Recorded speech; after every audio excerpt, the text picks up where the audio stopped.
groupe de formation pour le staff de l'Afrique francophone. Vous êtes le staff de l'Afrique francophone. Et même Alex est le staff de l'Afrique francophone. Même Joël est l'Afrique francophone. Même Joël est le staff de l'Afrique francophone. Où est ma fille Michel? Michel est l'Afrique francophone. Où est Yolette? Où est Yolette? Elle est malade. Elle mange beaucoup d'activités. Vous lui avez donné beaucoup de gaba. Elle est l'Afrique francophone aussi. Et ce matin, nous avons un autre qui vient de s'ajouter au staff d'Afrique francophone, un groupe extraordinaire.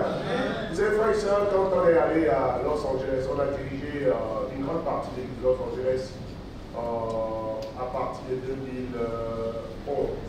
2014, à partir de 2014. Et en 2013, avant de déménager à Los Angeles, à partir de Londres, il y a un prédicateur haïtien qui avait trouvé le mouvement sur Internet. Et il était déjà un prédicateur de l'église du Christ traditionnelle, qui a une dénomination aujourd'hui. Ce n'est pas le Royaume-Uni. Et il s'est rendu compte qu'il n'était pas vraiment disciple, il avait soif d'avoir une transformation dans sa vie. Donc il nous a retrouvés en lui. Parce qu'il y a des gens qui cherchent Dieu. Et ils le cherchent de tout leur cœur.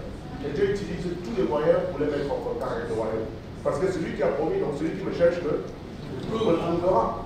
Donc il a trouvé le site de l'église de Los Angeles. Il a pris contact avec les gens qui pratiquent. Et il s'est introduit. Je m'appelle quand je vais venir, comment je vais apprendre, je veux voir ce que vous faites et tout ça. Il lui a dit, si tu es vraiment intéressé, paye ton propre billet et puis viens. Ce sera le test pour voir si tu es vraiment intéressé.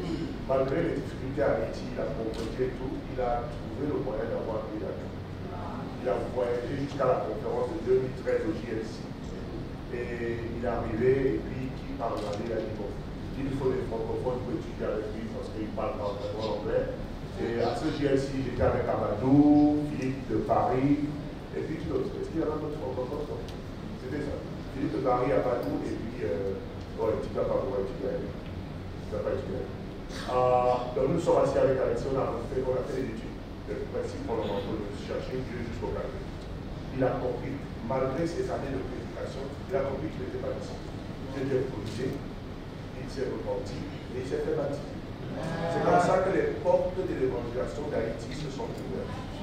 Ne négligez jamais la puissance des petits commencements.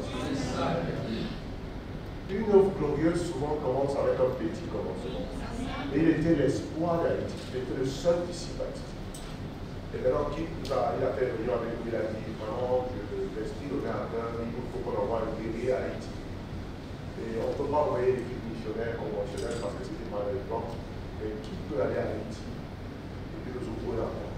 Puis on a regardé dans sa vie. Laisse, c'est toi qui vas à Haïti. Moi, oui. Quel est le budget? Pas le budget. Tu vas voir avec la foi, mon frère, tout ce qu'on peut faire, on va t'atteindre l'avion et puis. Wow! Et Alexis est mon premier disciple d'Haïti. Il m'attend là. Entre-temps, il a évangélisé partout, il a ses amis. Je pars de Londres, j'atterris à Haïti. Premier voyage missionnaire à Haïti.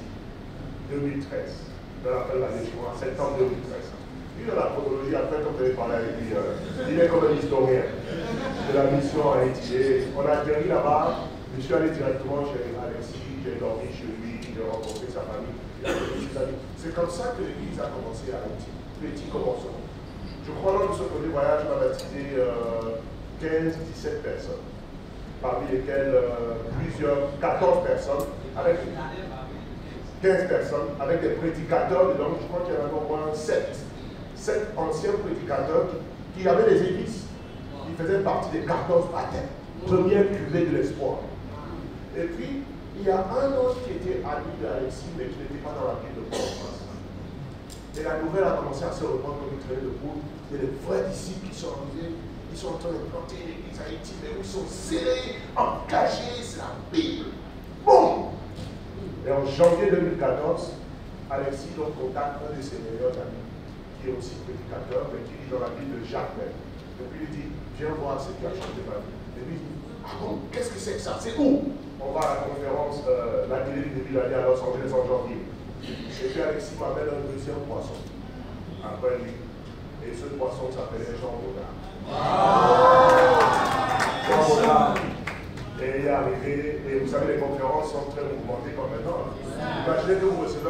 prédicateur ici et que vous devez étudier la Bible avec lui pendant la conférence en suivant tout le programme. Certains vous finissez, vous voulez aller dormir. On ne vient pas ici pour dormir.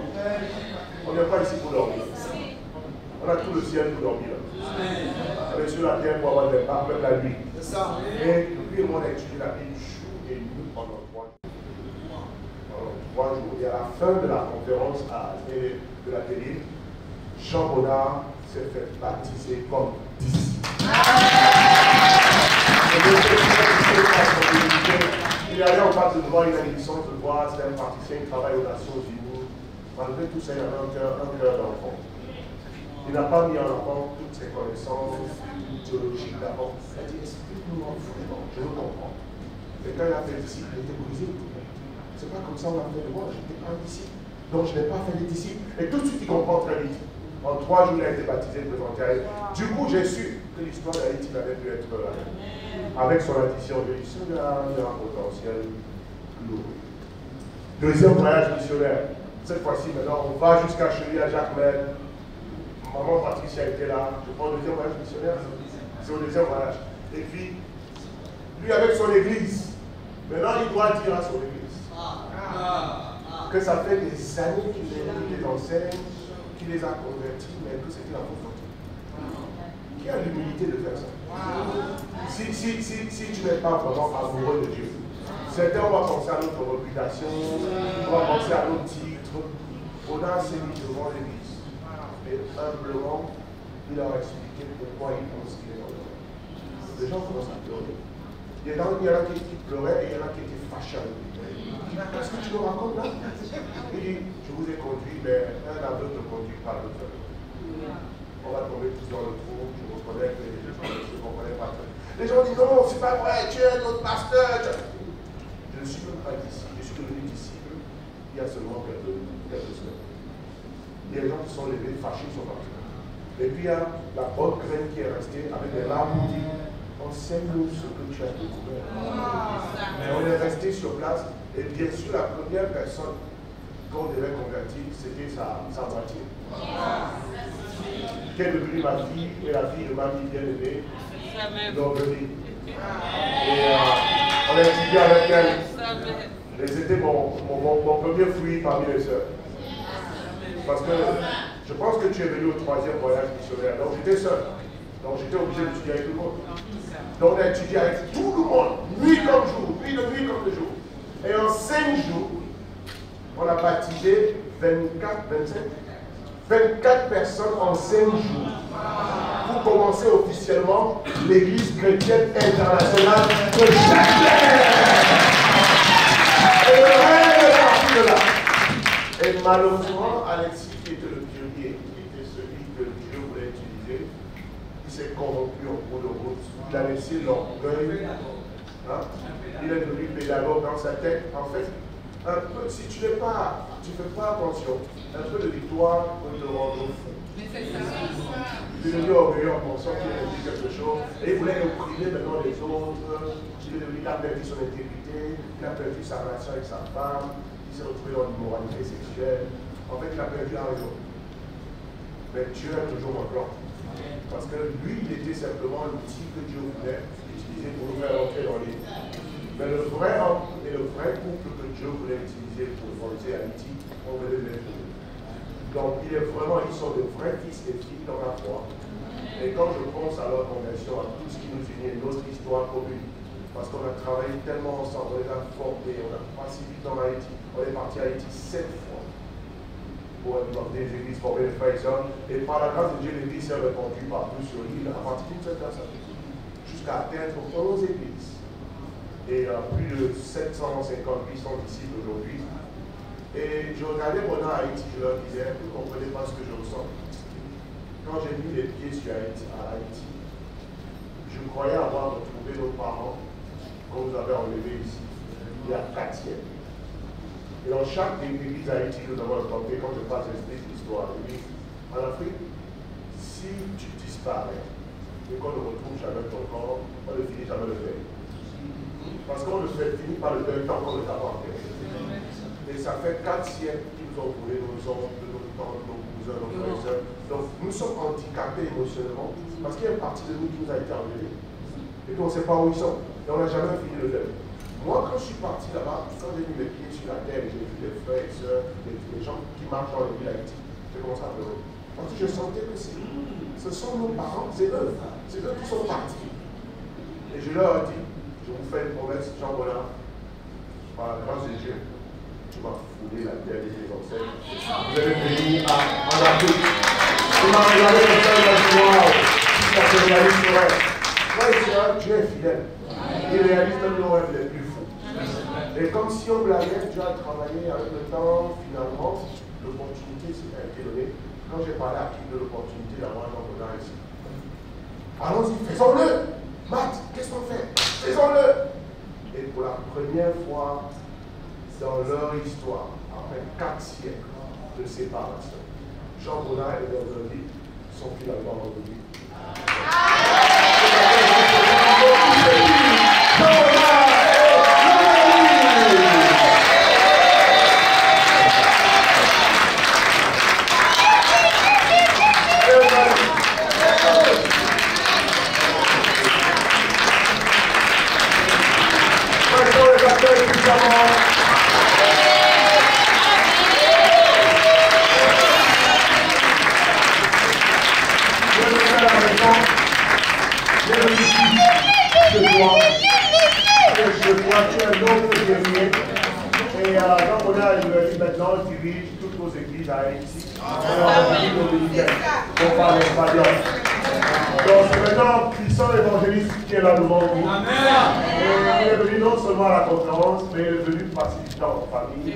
Parce que les autres ont parti cette lundi, mais lui il restera 2 semaines en plus. Parce que il mange sa télé, le gamin, le tout,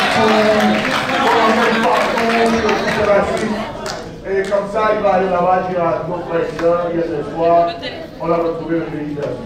Amen. Maintenant il va avoir le temps de faire la prière d'ouverture avant la classe. Il va dire 2 mots. Bonjour famille. Mes chers cousins, cousines, grands-mamans, etc., je vous salue.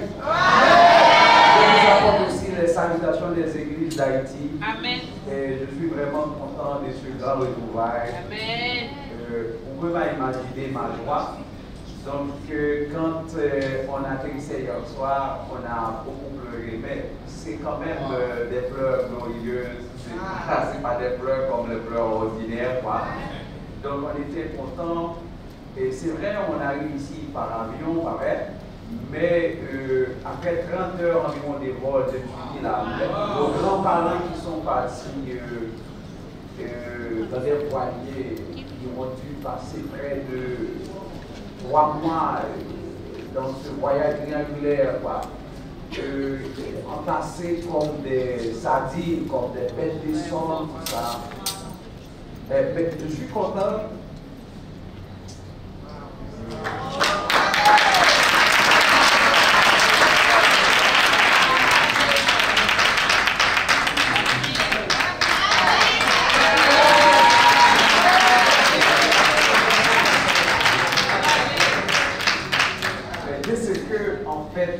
La haine historique est définitivement tombée.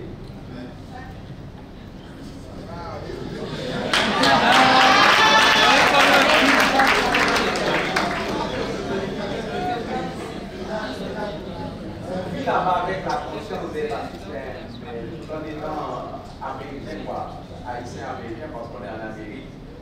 Et pour retrouver notre famille, c'est une chose extraordinaire.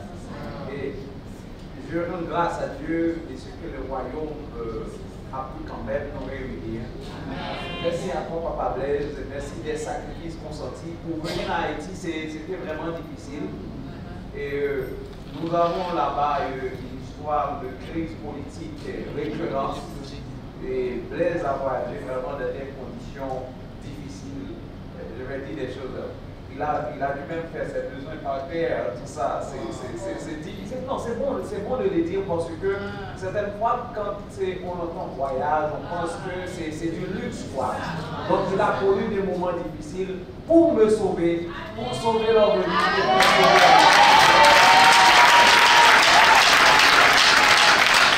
Je suis parti à Los Angeles en 2014 avec une boîte d'orgueil dans mon cœur. Vraiment. Parce que j'étais théologien, ensuite pasteur assermenté en Haïti, et je dirigeais quand même une église de plus de 80 membres. C'est extraordinaire pour Haïti quand on dit ça, pasteur assermenté, c'est beaucoup de choses, quoi. Mais arrivé à Los Angeles, je connais que je suis rien, et Papa Blaise a brisé mon orgueil. J'ai passé des nuits à pleurer pour aller accepter le fait que je n'étais pas ici. C'est vrai. Et maintenant, mais j'ai laissé les États-Unis aussi soulagés, mais avec l'espoir de sauver ceux que je peux sauver des âmes d'Haïti. Et gloire ça m'a dit à Dieu. Maintenant, j'étais vraiment beaucoup sur les termes pour l'air contre moi, disant que j'étais imbécile, quoi. C'était le prononce exactement le mot, mais maintenant, ils ont compris que j'étais intelligent et que je ne voulais que leur salut. Voilà. Et c'est ça l'important. Et nous avons des hommes et des femmes, des jeunes comme vous là qui travaillent d'arrache-pied pour implanter l'église un peu partout en Haïti.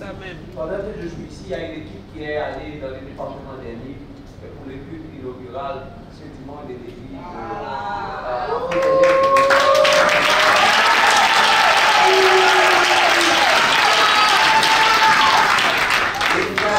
Nous avons aussi un groupe, Yakenzi, qui a été baptisé aussi par Blaise en 2014, qui va être envoyé dans le nord du pays maintenant. Donc, on est en train de faire un travail extraordinaire. Merci beaucoup de vos prières et de la chaleur africaine, parce que nous vous suivons là, parce que c'est extraordinaire quand nous lisons les bonnes nouvelles concernant l'Afrique et nous voyons 15-20 baptêmes par semaine. On sait pas. On va être comme l'Afrique, mais on se réjouit du même coup parce que nous sommes africains. Nous sommes africains de nous-mêmes, nous sommes africains. C'est quand même tout ce qui se fait en Afrique et ça reflète aussi notre image, etc. Je suis toujours content de regarder en ligne, d'écouter les sermons de Marius qui disait: tu as promis à Dieu de faire des disciples.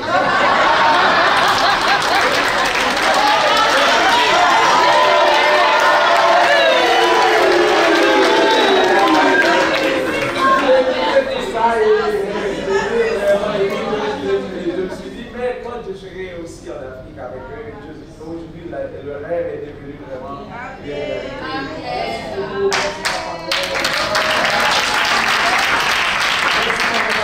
Merci pour les sacrifices. Je comprends maintenant le prix qu'on a payé en laissant ses enfants ailleurs pour. Blaise avait des enfants. Ses enfants étaient mineurs encore là quand il venait à Haïti. Donc il devait laisser maman Patricia. Il est allé à Croix-des-Maussales. Croix-des-Maussales, c'est à la Saline. À la Saline, à Port-au-Prince, ce n'est pas un lieu du tout facile. C'est un lieu quand même bourré de bandits, quoi. Mais il est allé là-bas pour voir les choses. Donc c'était un travail extraordinaire. Merci beaucoup pour tout.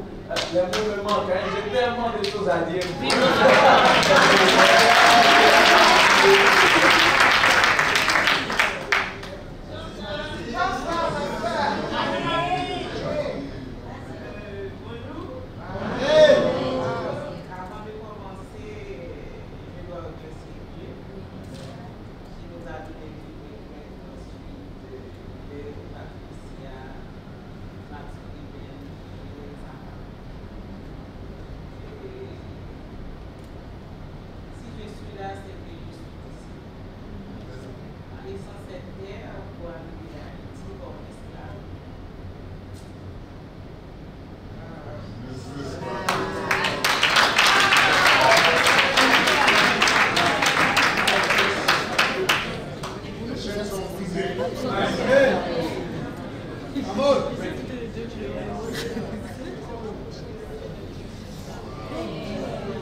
Mon Dieu, je bénis ton nom de ce que tu es, ce que tu es. Le grand je suis. Et personne ne peut être comme toi. Il est dit en Proverbe, chapitre 16, verset 4, que tu as tout fait point but. Et même le méchant pour le jour du malheur.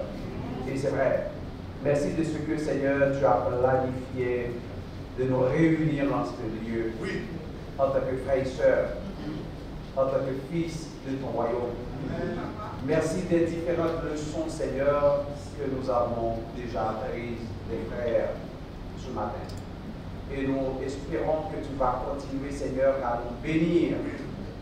Aide-nous, oh Dieu, à grandir des leaders glorieux, des leaders puissants, Seigneur, pour que ce monde puisse être évangélisé. Amen. Merci de ce que tu as utilisé, Blaise, Bamba, Seigneur, Patricia. Merci pour venir jusqu'à Haïti, Seigneur. Et merci de ce que tu vas faire de ce moment un moment assez glorieux pour nous, Seigneur. Un moment d'apprentissage pour que nous ayons la force, Seigneur, de continuer à propager ton évangile dans les coins et recoins d'Haïti et de toute l'Hispaniola, Seigneur. Je bénis ton nom et je te prie au nom de Jésus-Christ. Amen. Amen.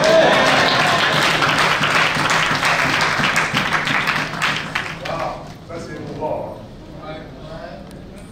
Wow, c'est plutôt des pleurs de joie, des pleurs de liberté. Parce que le sang de Jésus brise vraiment les chaînes. Amen, frères et sœurs. Et donc nous sommes arrivés à un moment très important. Et nous avons en notre présence le témoignage de travail que nous faisons des pasteurs. Et chacun de nous va avoir des témoignages comme ça dans sa ville, dans sa région et dans sa part l'endroit géographique où tu vis. Il faut que l'impact de la gloire de Dieu dans ta vie se fasse ressentir. Parce qu'il y a beaucoup de gens qui ont des chaînes comme ça dans nos villes, dans nos villages, qui ont besoin d'être libérés. Jésus est venu libérer les captifs. Amen, frères et sœurs. Et ce matin, cet après-midi déjà, on va avoir une séance vraiment spéciale. Maintenant, c'est un groupe de formation. Je dis que ce message va être un peu plus pratique et plus direct pour parler des vrais problèmes que nous affrontons dans l'évangélisation de nos villes et de nos quartiers, tout ça. Et pour trouver les vraies solutions. Parce que si on vient ici et qu'on n'aborde pas les vrais problèmes, c'est comme si on avait dépensé 5 millions de francs CFA pour rien. Nous sommes comme des malades spirituels qui sont venus à l'hôpital. Et le Saint-Esprit est le grand médecin, on dit Amen. Maintenant, il va falloir que le diagnostic soit bien posé et qu'on sache très bien de quoi nous souffrons. Et nous ne voulons pas être de ceux qui se contentent des petites victoires. Parce qu'aussi grand que nous sommes dans cette salle, aussi grand que nous sommes pour le voir l'Afrique francophone avec 2000 disciples. Mais qu'est-ce que c'est que 2000 disciples sur 500 millions de peuples? Nous ne sommes qu'au début de l'évangélisation de l'Afrique francophone.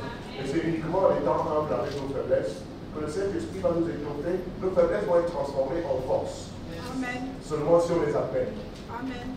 On a tous essayé d'être humble avec frères et sœurs. Parce que personne n'est encore arrivé. Nous allons de gloire en gloire. Donc, baissons la tête et prions. Après mon sermon, on va se rediriger en deux classes. Les sœurs diraient de l'autre côté, les frères vont rester ici pour partager, pour parler plus directement maintenant de chaque église et de comment améliorer les choses. Père, sois béni, sois élevé. Merci Seigneur de nous avoir amené Jean Bonnard et Jean-David, nos chers fils et filles dans la foi. à travers lesquels tu fais un travail remarquable et époustouflant sur l'île d'Hispaniola. Papa, nous te les recommandons. Père, toi qui as commencé cette œuvre incroyable en eux, tu vas les amener jusqu'à la perfection. Papa, nous te prions d'élever d'autres Jean Bonnat, d'autres de Verly. Il y en a des centaines qui attendent à Haïti. Papa, ce peuple a besoin de l'évangile, comme toute l'Afrique a besoin de l'évangile. Elle doit être des ouvriers, papa, par le droit, qui ont saisi le rêve et qui sont prêts à payer le prix pour le salut des nations. Nous te rendons grâce à cet esprit. Enseigne-nous, éduque-nous, fortifie-nous, relève nos bras fatigués. Au nom de Jésus. Amen. Amen. Le titre de mon message, c'est Dieu taille pour faire grandir. Dieu taille pour faire grandir. Et Jean chapitre 15. Dieu ne taille pas pour blesser inutilement. Et Dieu ne taille pas pour handicaper. Dieu taille pour faire grandir. Et la croissance spirituelle, la croissance en homme, passe toujours par la taille de Dieu. Ça veut dire que celui qui refuse d'être taillé ne va pas grandir. On dit Amen. Amen. Et nous n'avons pas encore atteint notre potentiel. Nous tous ici, nous sommes encore des bombes nucléaires désactivées. On n'a pas encore atteint notre potentiel. On n'est pas en train de vivre notre maximum spirituel. Non, Dieu a encore des choses à faire avec nous et ça ne fait que commencer. Avec frères et sœurs, mais ça passe par la taille. La taille précède la croissance. Jean chapitre 15. Il y en a qui vont dire, pourquoi on lit toujours ce passage? Parce qu'on lira toujours la Bible jusqu'à la fin.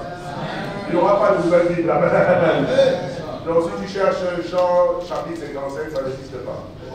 Et tu ne vas pas besoin d'écrire ça. Je suis le vrai cep, et mon père est le vigneron. Tout sarment qui est en moi et qui ne porte pas de fruit, il le retranche. Et tout sarment qui porte du fruit, il les monte, ou bien il le taille, afin qu'il porte encore plus de fruits. Pourquoi Dieu taille un sarment qui est déjà fructueux? Parce que notre Dieu est un Dieu de grands rêves. Il n'a que de grand nombre, de grandes choses et de grands chiffres en tête. Il ne se contente jamais de petits résultats. Ce n'est pas parce que le sarment a produit un peu de fruits qu'il va le laisser à dire, il a déjà été fructueux. Non, Dieu n'a jamais sa gloire au passé. Les grandes choses sont toujours à venir. Donc quand tu portes du fruit, tu vas être taillé. Alors j'ai une bonne nouvelle, ou une mauvaise nouvelle, dépendant de quel côté tu te retrouves. Dieu taille ceux qui portent du fruit, et Dieu taille aussi ceux qui ne portent pas du fruit. Dans les deux cas, tu vas recevoir la vie de Dieu. Maintenant, sauf que les deux tailles ne se ressemblent pas et n'ont pas la même finalité. C'est ça. Le sarment qui ne porte pas de fruit sera taillé pour être brûlé, sera ôté de la vigne pour être détruit.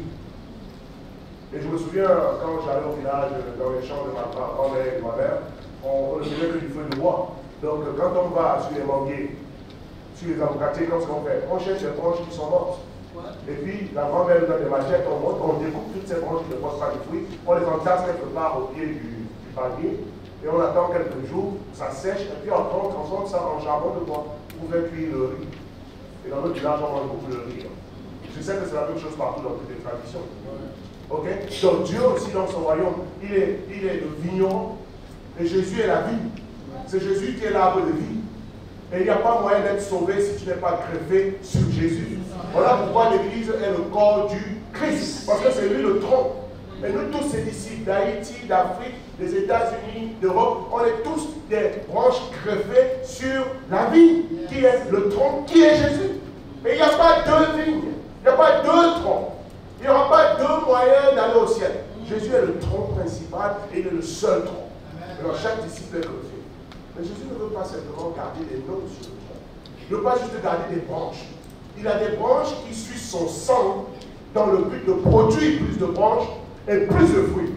Maintenant, quand il fait le tour de l'arbre et qu'il se rend compte qu'il y a des troncs, les branches qui ne portent pas de fruits, quel est son premier réflexe? Couper. Comme un vrai cultivateur. Donc, nous tous, nous sommes taillés. Certains pour être détruits, d'autres pour la gloire, pour continuer de porter du fruit. De quel côté veux-tu être? Taillé pour être détruit ou bien taillé pour grandir davantage? Je crois que si tu es ici dans cette salle, il n'est même pas question de parler d'être taillé pour être détruit. Parce que si tel était le cas, qu'est-ce que tu fais ici? Tu es ici parce que tu veux grandir. On peut s'applaudir. Et il dit, verset 3, vous êtes déjà pur à cause de la parole que je vous ai donnée. Demeurez en moi. Quel est le secret pour continuer de porter du fruit? Demeurez en moi et je demeurerai en vous. Comme le sarment ou bien la branche ne peut d'elle-même porter du fruit s'il ne demeure pas attaché au cep ou bien au tronc. Ainsi vous ne pouvez non plus, vous ne pouvez pas si vous ne demeurez pas en moi. Je suis le cep, vous êtes les sarments. Celui qui demeure en moi et en qui je demeure porte beaucoup de fruits. Dis beaucoup de fruits. Beaucoup de fruits. Et pour Dieu, beaucoup, ce n'est pas 20, ce n'est pas 50, ce n'est pas 100, ce n'est pas 1000. Vous voulez savoir les unités de mesure de Dieu? Comptez les étoiles dans le ciel. Quelle promesse il a faite à Abraham quand il parle de beaucoup? Ta descendance sera aussi nombreuse que les étoiles dans le ciel, que les grains de sable au bord de la mer. Si tu peux compter les étoiles, tu peux compter les ambitions de Dieu pour le salut des nations. Dieu rêve grand. Et il dit, celui qui demeure en moi porte beaucoup de fruits. Vous imaginez un Dieu superlatif qui utilise un superlatif? Un Dieu qui voit déjà tout encore, qui dit beaucoup.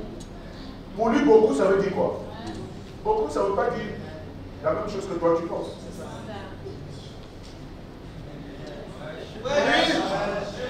Merci, c'est si quelqu'un ne demeure pas en moi, il est jeté dehors. Wow. Comme le serment, et il sèche. Puis quand on ramasse les serments, on les jette au feu et ils brûlent. Et après 33 ans de vie chrétienne, j'ai vu beaucoup de serments qui étaient à côté de moi brûler. On a tous côtoyé des frères et sœurs qui étaient glorieux dans le royaume, mais qui aujourd'hui sont brûlés. Et quand tu regardes le spectacle de leur vie, une vie de cendre, une vie d'ancien disciple, il n'y a pas plus grave malédiction sur la terre que d'être un ancien disciple. Il vaut mieux être un païen perpétuel que de vivre sur cette terre comme un ancien sauvé. À quoi ça ressemble? Il n'y a pas de cauchemar plus horrible que ça. Parce que le païen n'a jamais connu la vérité. Donc il n'a rien pour comparer sa vie avec. Mais toi qui as connu la vérité, quand tu retournes au vomi, tu ne peux plus être le même.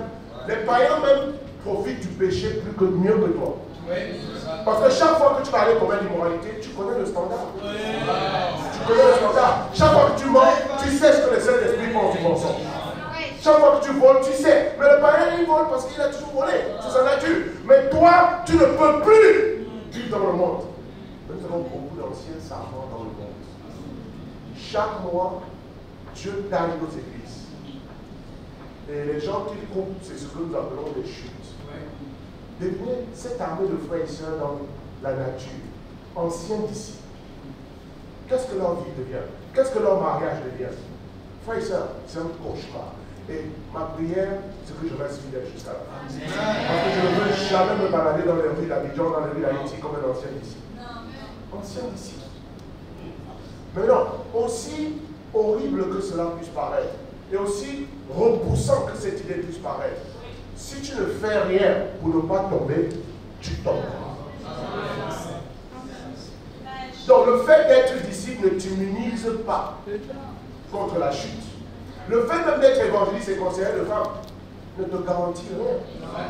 Parce que Judas était apôtre, mais il est tombé. Si un apôtre peut tomber, réveille-toi de ton orgueil aujourd'hui. Certains nous sommes trop suffisants, et nous sommes trop confiants, nous sommes arrogants. Réveille-toi. Parce qu'on pense qu'on côtoie le royaume, c'est bon, on est là. Et c'est quand on vient comme ça avec l'oreille pour nous rappeler la beauté et la splendeur de notre salut. Quand il raconte notre témoignage, tu te dis, ah ouais, vraiment on a quelque chose de glorieux. Avant, il fallait que Bonheur te le rappelle, que ce que tu as est glorieux. Ne nous habituons pas à la grâce au point de traiter la grâce avec des involtures. C'est un énorme privilège d'être sauvé.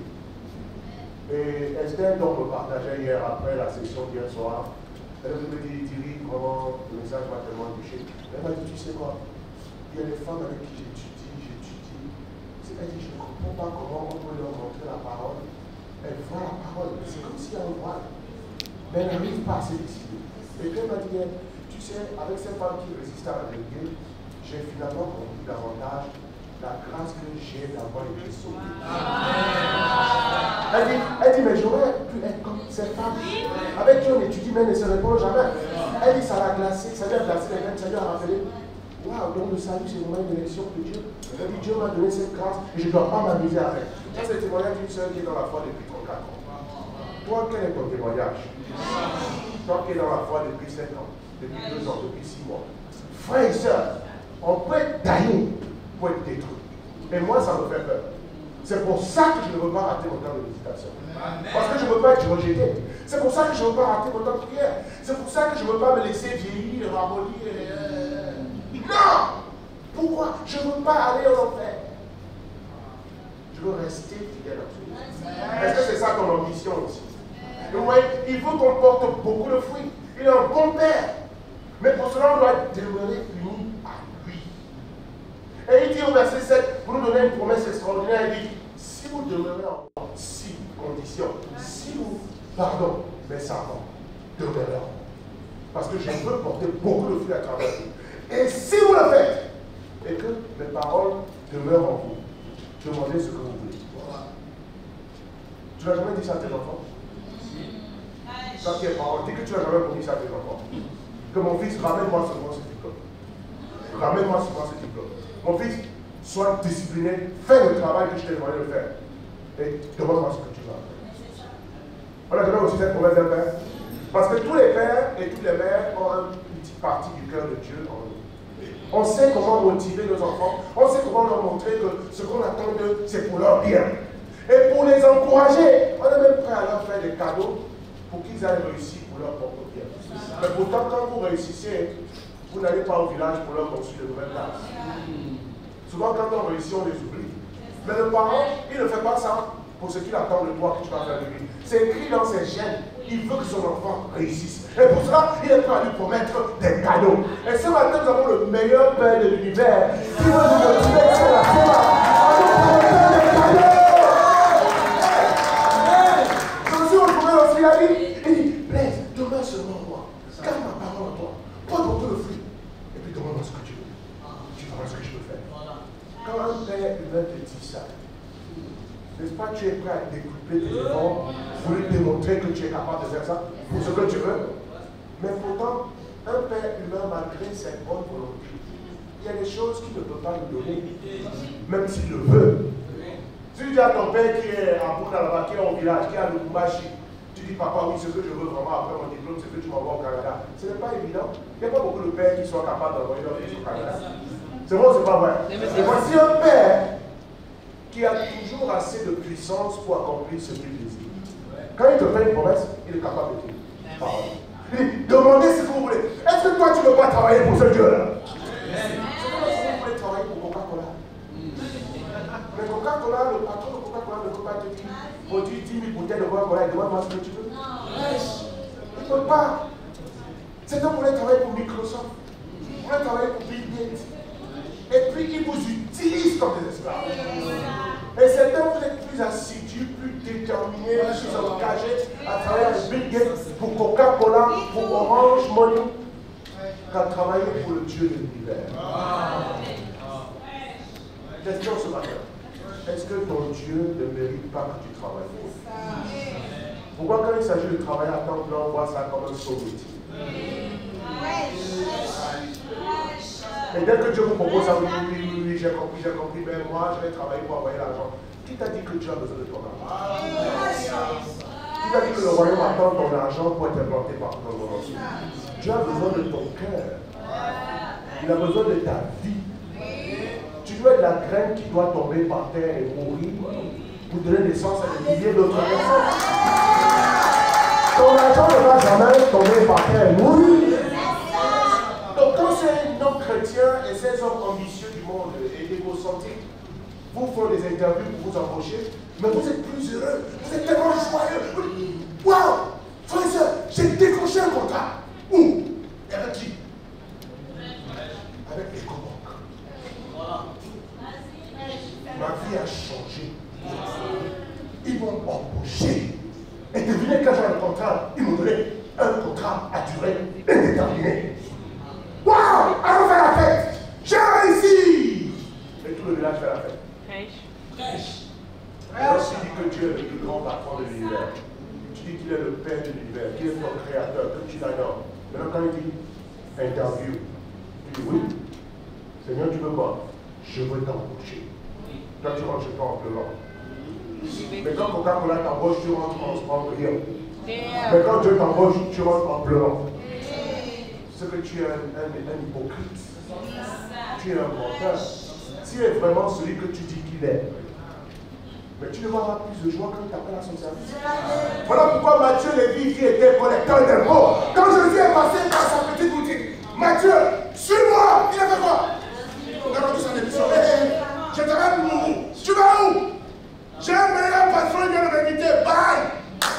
Mes années gardées. Tous mes avantages gardés. J'ai trouvé mieux. Au revoir! Il allait inviter tous ses voisins. Amen. C'est pas ce que Matthieu dit. Il a invité tous ses voisins. Il a fait une fête et il a ouvert un banquet à son nouvel employeur. En disant à ses amis collecteurs, venez. Quand tu as eu une promotion là-bas, c'est moi je viens là-bas, tu ne peux même pas imaginer. C'est moi mon nouveau patron. Est-ce que c'est comme ça que nous on se sent pour les prendre? Il dit, demandez ce que vous voulez. Et après 33 ans, je sais qu'il ne ment pas. Parce que j'ai eu à demander des choses impossibles à Dieu, mais il les a toujours faites. Une chose impossible comme convertir ma propre famille physique. Je n'ai jamais eu le privilège de diriger l'église au Cameroun. Parce que nul n'est prophète chez soi. Mais ma famille qui est là. J'ai pu étudier avec mon père, qui ne m'a jamais éduqué, qui ne m'a jamais élevé, que je ne connaissais même pas. J'ai vu mon père pour la première fois quand j'avais 19 ans. 19 ans. Il a utilisé ma mère, il a abusé de ma mère, comme la plupart des hommes le font dans le monde. Il était déjà marié. Mais pourquoi il allait chercher une autre femme qui ne pouvait pas entretenir? Et c'est comme ça que ma mère m'a conçu. Je n'avais pas de père. Je suis né il y a 2 ans. Ma mère qui avait été frappée par la méningite quand elle avait 14 ans ou 15 ans, elle a perdu l'usage de la parole et elle pouvait plus entendre. Elle est au village, qui va la soigner? C'est comme ça qu'elle s'est retrouvée une belle femme extraordinaire. Elle a perdu l'usage de la parole, elle ne pouvait plus entendre, elle est au village. Et ce gars a utilisé ma mère et je suis conçu. Je fais quoi avec ma vie? Et puis, elle m'a avec elle au village, elle m'amène au champ, elle m'attache le dos. Après 2 ans, sa grande sœur qui est en ville, qui a une meilleure situation, elle est stérile. Comme Dieu fait bien les choses. C'était exprès, parce que Dieu voulait que ma tante m'éduque. Et puis c'est comme ça que ma tante m'a éduqué. Dans la maison de son mari, et son mari ne voulait pas de moi. Parce que son mari voulait un garçon qui était son propre fils, né de sa propre chair. Mais je suis le seul garçon de la maison, mais je ne suis pas son fils. Il m'a maltraité. À 17 ans, j'ai dit à ma tante, qui est mon père? Qui est mon père? Parce que mon tuteur passait tout son temps à me dire, je ne suis pas ton père. Pour une fois, j'ai eu le courage de dire à ma tante, dis-moi la vérité, qui est mon père? Elle a dit, qui t'a dit ça? J'ai dit, lui, ton mari. Je ne suis pas ton fils. Je ne suis pas son fils. Elle a pleuré. Et puis elle m'a donné la vie de mon père. On voulait me protéger comme cette blessure. Donc vous savez, on ne doit pas te protéger quand il y a déjà une blessure. On doit soigner la blessure. On ne peut pas soigner la blessure sans l'affronter. Je suis parti, moi, ma 19 ans à Canada. Je vais chercher ces blessures. Et puis j'arrive dans un atelier de coiffeur. Il y a plein de coiffeurs avec je ne sais pas qui est mon père. Parce que moi, je ne ressemble pas comme le boulot. Je pense que c'est seulement moi. Toi, tu ne ressembles pas à ton père comme le boulot. Vous me regardez comme si je suis un Et puis je vois les gens assis et puis je regarde entre les coiffeurs qui sont là, qui est mon père, et puis j'arrive pas. Et puis entre-temps, tout le monde se coiffe, tout le monde se coiffe. Mon tour arrive, je suis le dernier. Et puis c'est mon père qui me dit, jeune homme, c'est votre tour, venez vous faire coiffer. Je sais pas que c'est mon père. Je lui dis, je ne suis pas venu pour me faire coiffer. Il dit, tu es venu pour moi. Je suis venu chercher quelqu'un. Il dit qui? Il dit, monsieur Gassajan. Puis il dit, c'est moi. Il dit, comment tu connais mon nom? Et puis son ami qui coiffe aussi le regarde, il dit, pourquoi le petit a connu comment c'est qui ça? Et puis je lui dis, on va sortir un peu. Je suis rempli d'émotions. Et puis il sort avec moi, il dit, comment tu me connais? Je dis, je m'appelle Vesperman. Quoi? Il dit, tu es mon fils? Wow. Oui. Et puis quoi? Et on n'a pas eu cette relation. Mon père m'a donné une seule chose dans la vie. Parce qu'après cette première rencontre, j'ai dit ça à ma tante. Il dit, tu allais le voir, c'est un monstre, c'est un diable, il est méchant, il est beau. Vous connaissez les familles africaines. Il t'a rien fait pour toi, c'est un bandit. C'est à cause de lui que tu tombes tout le temps malade. Quand tu partais au bar, je tombe malade effectivement. Et ma tante dit, c'est ton père qui ne t'a pas béni. Et là, il va voir de quel bois je me chauffe. Viens avec moi, aller le voir et il va te bénir. On va chez mon père, pour la première fois, je rentre dans sa maison, il me reçoit, il dit, oui, qu'est-ce qu'il y a? Ma tante dit, toi là, tu ne bénis pas ton fils, tu es mon béni. Elle dit, bénis-le. Et puis, elle dit, qu'est-ce que tu veux que je fasse? Elle dit, fais la couture, la tradition, je lui dis, bénis-le comme tu as béni tes enfants que tu aimes. Puis mon père dit, voilà la porte, sortez d'ici. Il dit, oh, excuse-moi mon fils, c'est pas toi, c'est elle que je voulais chasser. Je le regarde. Et puis il attend, il va dans la chambre. Il sort avec une vieille Bible. Une Bible qu'il a utilisée peut-être depuis 30 ans. Et puis mon fils, je suis pauvre, je n'ai ni or ni argent. Elle veut que je donne une bénédiction. Voici la seule bénédiction que je vais te donner. Dans cette Bible, elle est ma Bible, par elle. Et chaque fois que tu as besoin de bénédiction, dis à l'intérieur. Je regardais cette Bible en face. Chaque fois en face, quand je me sens seul, sans père, je lis la Bible que mon père m'a donnée. Je lis la Bible sans savoir que j'étais en train de s'aimer dans mon propre cœur les semences de mon propre salut et de son salut. Parce qu'après cette Bible m'a converti, je suis devenu disciple en 90. Amen. Après, maintenant, quelques années plus tard, je retourne au Cameroun. Je dis, ouais, mon père, on dit qu'il est agonisant à l'hôpital. Entre-temps, je suis déjà prédicateur à Guinée aussi, dirigeant, tout ça. Et puis, paf, je m'en vais le voir à l'hôpital et il est vraiment dans un très mauvais état, il a un cancer, il ne voit plus très bien, il a des machines sur lui. Et puis, quand je me présente, il ne me connaît même pas tellement, il est fatigué. Puis, j'insiste. Il dit, ah, mon fils, c'est toi. Il dit, tu es où? Je dis, je suis en Côte d'Ivoire. Il dit, qu'est-ce que tu fais? Ça, c'était le Saint-Esprit. Parce que de moi-même, je n'avais pas dit ce que je faisais. Je faisais juste devant mes filles. Je dis, non, je suis prédicateur, je suis évangéliste. Mon père, il ne pouvait plus se lever. Il était couché à la machine. Quand je dis, je suis prédicateur, il m'a dit, quoi? Il dit, prédicateur. Il dit, attends. C'est poussé ici ainsi. Il a respiré. Dis-moi encore bien, mon fils, tu es pasteur? Je dis, oui. Il commence à pleurer. Il dit, c'est le rêve de ma vie. J'ai toujours rêvé qu'un de mes fils soit un pasteur. Et j'étais en train de mourir, je n'allais jamais voir ce rêve se réaliser. Et puis il dit, en plus, c'est celui que j'ai rejeté. Il dit, le pasteur qui vient. Et puis il dit, mon fils, sauve-moi. Il dit, quoi? Il dit, regarde. Et il soulève son oreiller, il prend un tract des évangéliques que les gens viennent donner à l'hôpital, sur la croix, à l'enfer. Il dit, mon fils, dis-moi ça, explique-moi bien. Je suis adventiste depuis avec les Grecs, mais je veux comprendre. Tu es pasteur. Je suis en Amérique. Et puis je commence à étudier avec mon père. Et je ne peux pas rester à Douala plus longtemps parce que je dois revenir ici les obligations. Je laisse avec mes disciples de Douala pour finir les études. Je reviens ici, il étudie, il calcule la dépense, et puis maintenant il dit, je vais être baptisé. Le dirigeant de Douala m'appelle pour dire, ton père va être baptisé, on va demander au médecin. Et le médecin dit que c'est impossible, il a enlevé les tuyaux qui a sur lui. Qu'est-ce qu'on fait? J'ai dit, mais demandez à mon père, c'est sa décision. Et puis, ils sont allés voir mon père a dit, le médecin dit quoi, il ne peut pas enlever les tuyaux. Il dit, hey, écoutez-moi, c'est le père qui parle. Venez demain matin à 6 h avec un taxi. Moi-même, je vais enlever les tuyaux.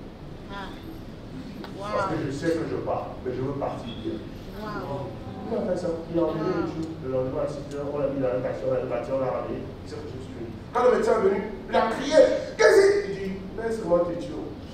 Je suis sauvé. Et mon père est mon disciple. Et j'ai étudié avec ma mère en langage de signes que je ne connais pas très bien. Et ma mère est morte d'ici.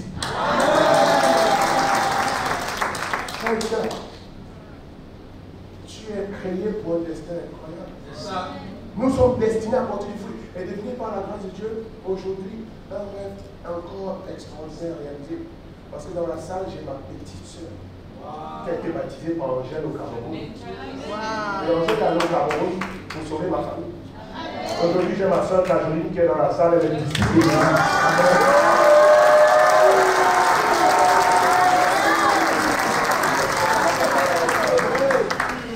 Vous voyez comment vous êtes ému par mon petit témoignage? Oh, il y a des témoignages encore plus glorieux dans cette salle.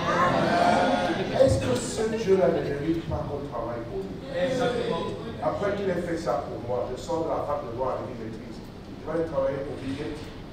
Bill Gates peut me sauver. Bill Gates peut donner à mon père et à moi cette relation qu'on n'a pas eu sur la terre. Au ciel, on aura cette relation là-bas. Mon père et moi, on sera dans l'éternité ensemble, avec tous les erreurs qu'il a fait ici. Qui peut acheter ça? Quel contrat de travail peut donner ça?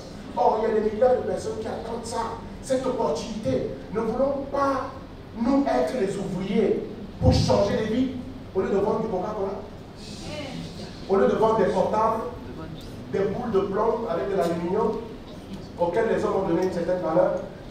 Tu veux donner ta vie à fabriquer du papier? bien un produit Internet pour que les gens puissent communiquer avec plus de pornographie. Et la seule compensation, c'est que tu vas avoir de l'argent dans ta poche. Pardon, dis-moi que Jésus est mort pour mieux que ça. Frères et sœurs, je vous en supplie. Limitez-nous dans le ministère. Prenez aussi votre part de femme. Miki, Mungu et moi, on n'est pas les seuls destinés à prendre notre vie pour travailler pour Dieu. Lily, Mungu et Angèle Soutoura ne sont pas les seuls destinés à donner leur jeunesse. Mais ce que tu offres exprime la grandeur de ta reconnaissance. Et nous sommes des vendus. Et ce matin, c'est après-midi dans cette salle. Ce n'est pas pourquoi l'Esprit insiste sur ça. Mais c'est que vous êtes au rendez-vous de votre destinée. Vous pouvez faire une décision avant de partir de la SEMA. Seigneur, j'accepte ton appel comme Matthieu Lévy. Ok. Dieu taille pour faire grandir dans mon âme. Maintenant, qu'est-ce que Dieu veut nous enseigner ce matin? Numéro 1, la taille fait mal, c'est vrai. La taille peut te détruire aussi. Mais selon du côté de la taille qui construit et qui améliore. Et pour cela, pour être amélioré par la taille, tu dois comprendre quelques petites leçons principales. Numéro 1, tes erreurs et les coups pris dans la moisson doivent être les semences de plus grande victoire. Les coups pris dans la moisson doivent être les semences de plus grande victoire. Ou en d'autres termes, ne gaspille pas tes souffrances dans le ministère. Parce qu'elles sont les semences de plus grande victoire. Amen. Proverbe 24, verset 16. Proverbe 24, verset 16. Voilà, ça le calme, ça dit que l'esprit a parlé. Il y a un silence de mort. Il y en a qui réfléchissent à leur vie. Est-ce que je veux laisser mon travail pour ouf, si tu savais que je ne devais pas venir à la SEMA. Maintenant tu m'as planté ça, je ne veux plus dormir. Car 7 fois le juste tombe et il se relève. Mais les méchants sont précipités dans le malheur. Est-ce que vous savez que c'est les méchants qui tombent et ne se relèvent pas?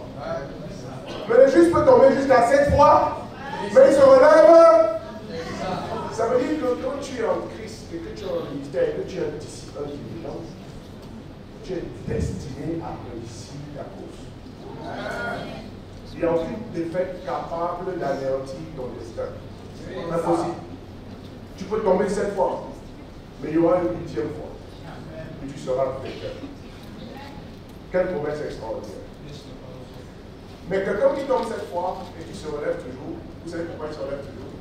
Parce qu'il apprend de ses erreurs. On ne se relève pas toujours pour refaire les mêmes choses.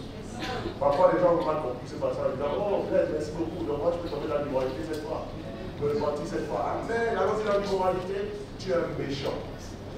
Si tu penses comme ça, tu es un méchant, tu ne te relèveras pas. Dieu te foudroie. Mais le juste tombe et se relève parce qu'il dit, pourquoi je suis tombé? Combien de temps je suis resté par terre? Et qu'est-ce que je dois faire pour ne plus tomber comme ça? Et le juste ne tombe pas 7 fois de la même manière, il tombe 7 fois différentes. Dans son progrès pour ressembler davantage à son maître. Hier il était tombé sur le côté gauche, demain il va tomber sur le côté droit. Un autre jour il va tomber sur le dos.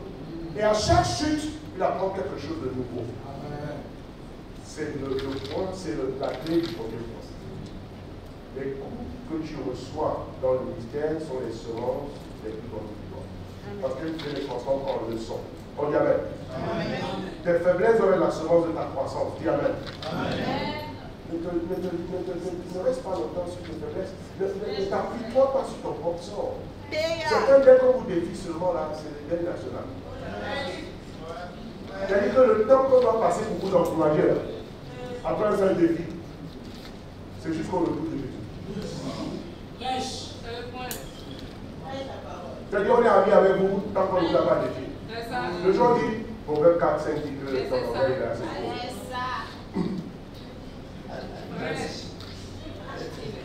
Et puis le lendemain, tu reviens à la SEMA, tu veux te serrer, tu dis, mon orgueil est trop. Maintenant, je veux la colère à quelqu'un qui a ton orgueil. Tu ne dis pas ça, mais ton attitude nous montre ça.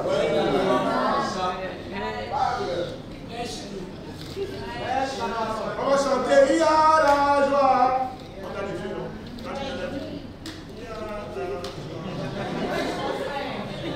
Ils sont des épreuves. Alors qu'on dit que nous sommes dans le lieu.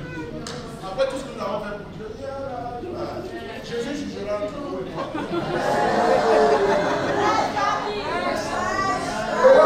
Maintenant, nous qui sommes venus pour te défier, pour te dire grandir, nous nous sentons coupables. Maintenant, c'est nous qui devons venir te demander pardon après 6 jours de deuil. Hey, toi aussi.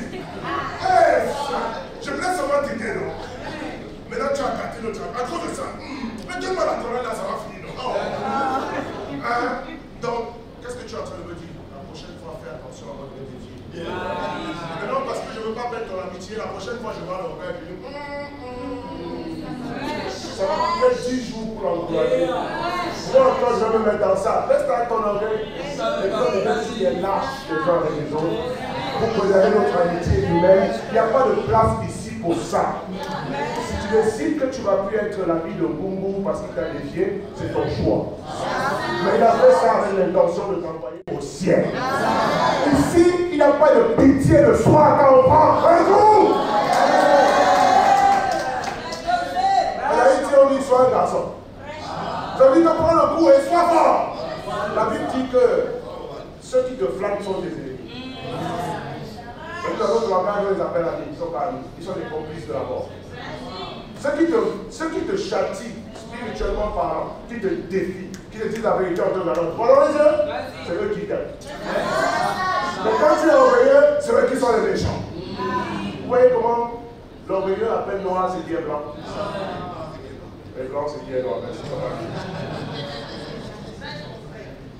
Certains, vous laissez l'adversité et les circonstances vous rendre amer et non meilleur. Mais le but de la taille, c'est de rendre meilleur.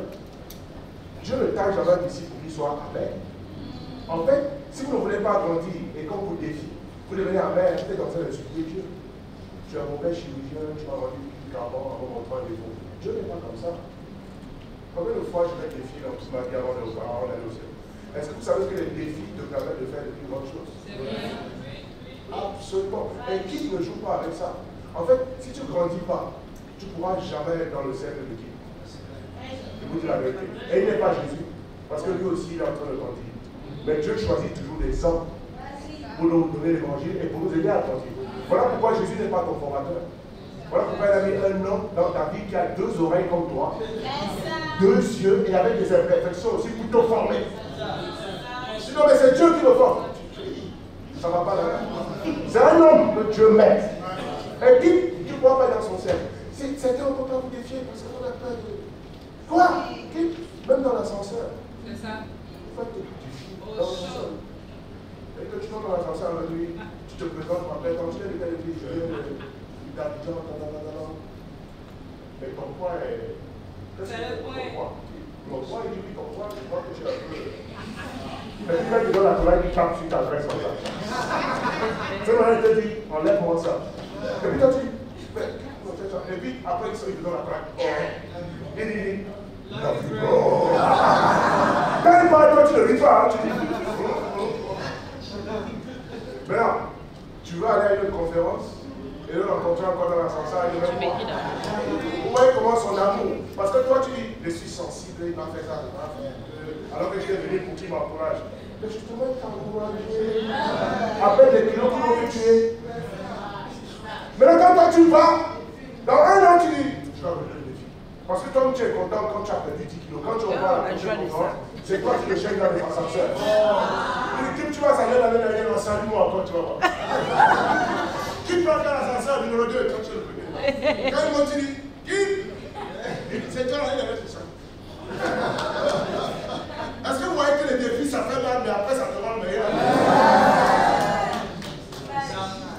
Ne laisse pas l'adversité te rendre amer. Ne laisse pas les défis et la correction te rendre amer. Hébreux 12, verset 15. Est-ce qu'on a des disciples amers dans cette salle? Est-ce qu'on a des dirigeants amers dans la salle? Ou bien on a des disciples meilleurs? Amers ou meilleurs? Certains, on peut devenir comme la Guinness. La Guinness, c'est amer. Ça ne va jamais bien. Ou bien on peut devenir comme au Cameroun, le top grénatine.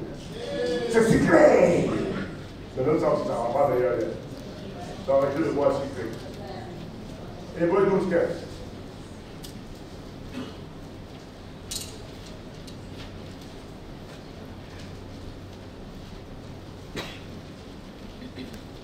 Tout le monde vient? Veillez à ce que nul ne se prive de la grâce de Dieu. Et qu'aucune racine d'amertume, poussant les rejetons, ne produise quoi?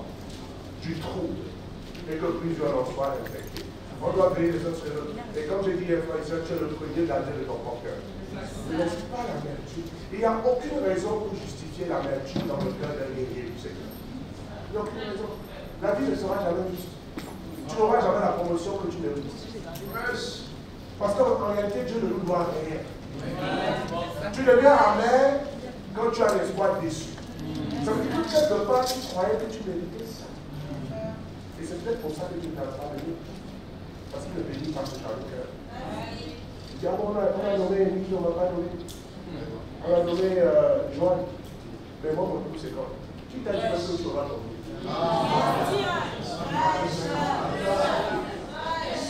Parce que si tu attends ton tour, ça montre que toi-même tu penses que tu mérites ça. Pourquoi tu ne laisses pas Dieu te surprendre? Alors c'est dosé ce matin. Le patron lui-même, le boss, il a son propre champ. Il embauche les premiers ouvriers à 6h du matin. Et lui-même, il est juste. Le salaire du journalier, c'est 100 francs par jour. Donc il t'a embauché à 6h, tu dois travailler pour lui jusqu'à 17h. C'est lui qui t'a embauché ou bien il t'a pas embauché? En plus, si le contrat, je te paye 100 francs à 17h. Ok, tu travailles, tu auras le salaire que tu mérites à 17h. Entre-temps, à 16h, tu as travaillé toute la journée. Et voilà un des humains qui se présente au champ où je travaille à 16h. Et tu entends le patron lui dire, tu veux travailler aujourd'hui? Oui. Mais là, c'est moi, oui, patron, j'ai faim, je veux travailler. Ok, rentre aussi dans le champ à 17h, je te paye 100 francs. Quand tu arrêtes de travailler, tu dis, hé patron! Oh! C'est quelle injustice ça? Moi, tu me donnes 100 francs. J'ai travaillé 8 heures. Lui, il a travaillé 1 heure. Tu lui donnes 100 francs. Je lui dis, mais tu jamais de ma générosité. T'as promis quelque chose que je ne vais pas accomplir. Regarde sur ton contrat, c'est écrit quoi? 100 francs à la journée. Mais ce que je fais de ma bonté, ça te regarde. Si je dis que je lui donne 100 000 en 10 minutes, en quoi ça te concerne? Certains d'entre nous, on aime mettre notre visage dans les affaires des autres. Pourquoi on est dans le même staff? Pourquoi on est dans le même staff et lui il gagne plus et moi je gagne moins? Je dois te rendre compte. Si vous voyez distribuer, c'est bien. Ce n'est pas juste le staff. À celui-là, on l'a soigné, moi on ne m'a pas soigné. Lui, là, on a fait un voyage pour aller aux États-Unis, moi, on n'a pas fait un voyage aux États-Unis. Qui t'a dit que Dieu doit t'expliquer ce qu'il fait avec ses biens? Et aussi, il y a un autre aspect de ce genre d'esprit de gratitude là, c'est maintenant croire que parce que Dieu t'a fait ça une fois, il te doit ça chaque fois. C'est vrai que c'est plus la bonté. Certains, vous avez transformé les bontés de Dieu en dette. Mais Dieu, tu m'as fait voyager dans une fois. C'est ma. Donc, ça va te mettre à la vie. Donc, je demandais. Et puis l'année prochaine, on prend quelqu'un d'autre dans ton église pour la séance. Tu dis pourquoi? Mais les gens te demandent pourquoi? Parce que personne ne comprend ta question. Pourquoi je ne parle pas? On te dit pourquoi? Explique-nous ton pourquoi. Mais explique-nous maintenant, fais-nous ta thèse pour nous développer pourquoi. On doit toujours prendre des millions d'euros. Non, parce que l'année dernière, tu m'as envoyé là-bas. Qui t'a dit que c'était? Et pourquoi tu n'es pas reconnaissant que quelqu'un d'autre a expérimenté ce que tu as fait?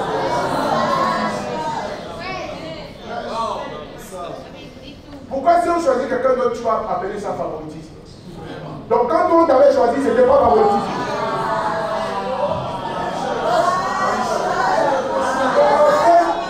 Ton concept de favoritisme, c'est quand ça s'applique pas à toi.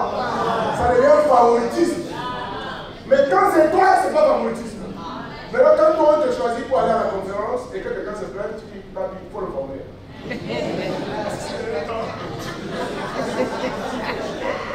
Moi, je vois son péché. Il se plaint trop. Il dit que pourquoi c'est moi qui parle à la conférence. Il faut former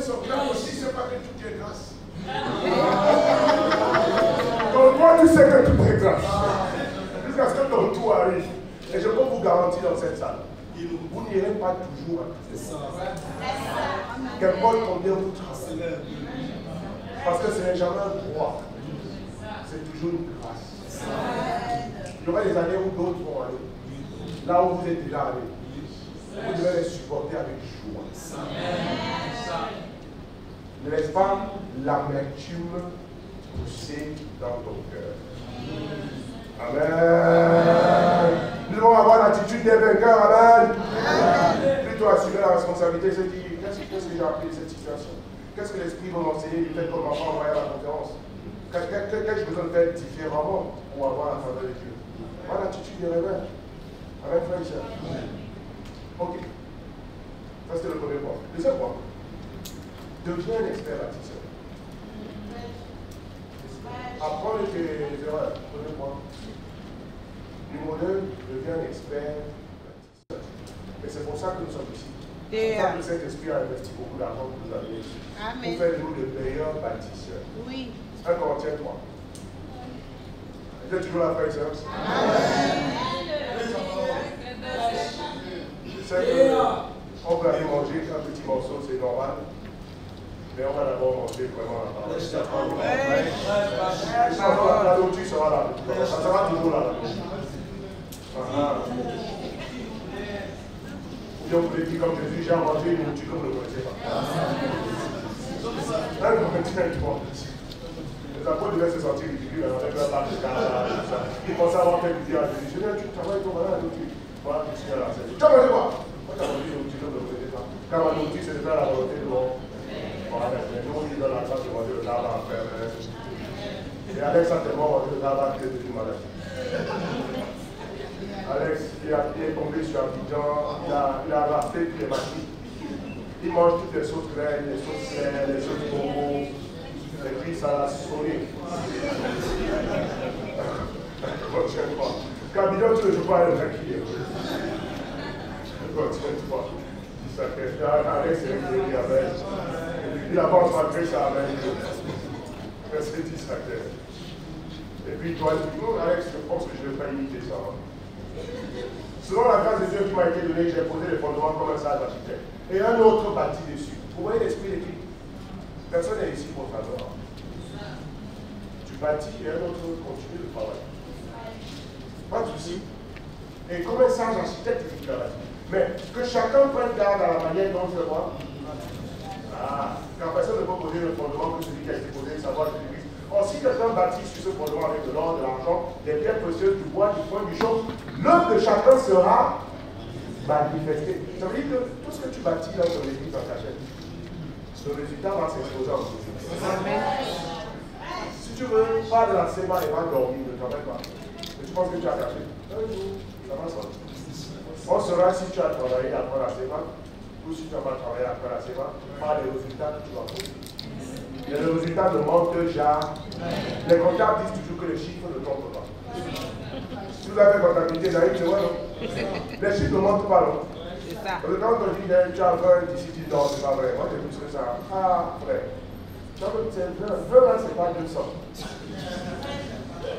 Car le jour la fera connaître parce qu'elle se révélera dans le feu éprouvera ce qu'est l'œuvre de chacun. Si l'œuvre de est bâtie par quelqu'un sur le fondement suffit qu'il recevra une récompense. Ah! La récompense est liée à la qualité du travail. Oh, c'est intéressant ça. Deviens un expert bâtisseur. On dit, j'ai bâti comme un expert bâtisseur. Il a posé les fondements. Mais la question, est-ce que tu bâtis ton église comme un expert bâtisseur? Est-ce que tu bâtis ta région comme un expert bâtisseur? Est-ce que tu veux devenir un expert bâtisseur? Parce qu'on peut le paraître. Est-ce que tu veux le devenir? Et quels sont les outils que tu vas apprendre à la CEMA qui vont faire de toi un meilleur bâtisseur quand tu rentres? Amen, frère et sœur. On aura une structure excellente. Et voici ce que les bâtisseurs font. Ils font une charpente solide. Pour bâtir une église de 100, de 2000, ils font une charpente de comment? Solide. Est-ce que tu peux construire cette tour de 10 étages sans une charpente solide? Moi, je deviens l'architecte. Tu vas faire une brillante démonstration aujourd'hui. Si tu veux bâtir cet immeuble, il faut que tu apprennes à faire une charpente solide. Si tu ne fais pas de charpente solide, tu n'as rien fait. Tu n'as pas bâti sur le l'or. Et voilà pourquoi dans le royaume de Dieu, dans toutes nos églises, nous avons le même standard de construction. Oui. Nous sommes comme Bouygues. C'est une entreprise française qui construit des ponts. Que ce soit Bouygues Chine, Bouygues Russie, Bouygues Kinshasa, Bouygues Abidjan, c'est les mêmes normes de qualité. C'est ça. Ceux d'accord avec ça, on dit Amen. On dit Amen. Ça veut dire que si tu portes le nom Bouygues sur un bâtiment, il faut que ce soit excellent. Mais voici, nous bâtissons pour un bâtisseur plus excellent que Bouygues.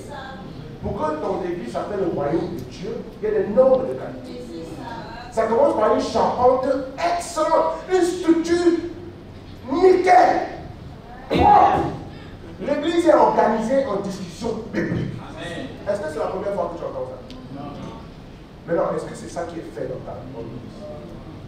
Ou bien ton église est une grosse Abib, ton église est une grosse DB de 50 personnes. Alors tu dis, moi, papi, nous, vraiment, on sait faire ça comme ça, on les met tous ensemble et puis on chauffe. Ça ne va pas marcher. Non. Ne gaspille pas ton énergie à construire une immeuble qui n'a pas de charpente. Tu perds ton temps et tu perds tes ressources, ça ne va nulle part. Vrai. Écris nulle part au comment? En gros caractère. Comme ça, chaque fois que tu ouvres ton cahier, tu vois nulle part. Sans structure, nulle. Un pas devant, 4 pas derrière. Est-ce que ça décrit ta croissance? Parce qu'il n'y a pas de structure solide. Une structure excellente. On utilisait un DB. Et les DB sont le groupe d'environ 10 personnes. Mais c'est quand vous avez les DB de 20. J'ai jamais entendu parler d'une DB qui a 40 ans. Ça, c'est pas une DB, c'est une zone. C'est presque un secteur. Voilà pourquoi nous disons le DB est en train de faire une dépression. Divise en 10. Si un groupe de 10 a grandi jusqu'à 40, ça fait 4 DB de 10. Ça veut dire qu'aussi tu as eu le plan et la vision d'élever 3 nouveaux divisions. Pour que les 10 continuent de se multiplier, pour qu'on continue de grandir. Structure, organisation. Ça doit être maîtrisé dans cette salle. Est-ce qu'il y a une église dans cette salle qui n'est pas organisée en DB? Première chose, organisée en DB. Deuxième chose, est-ce que les DB organisés se tiennent chaque semaine? Parce qu'il ne suffit pas de les organiser. Et comment ta DB s'appelle? DB de la ponctualité. Est-ce que le DB de la ponctualité se tient chaque semaine? Non. Ça, c'est pas le DB de la ponctualité.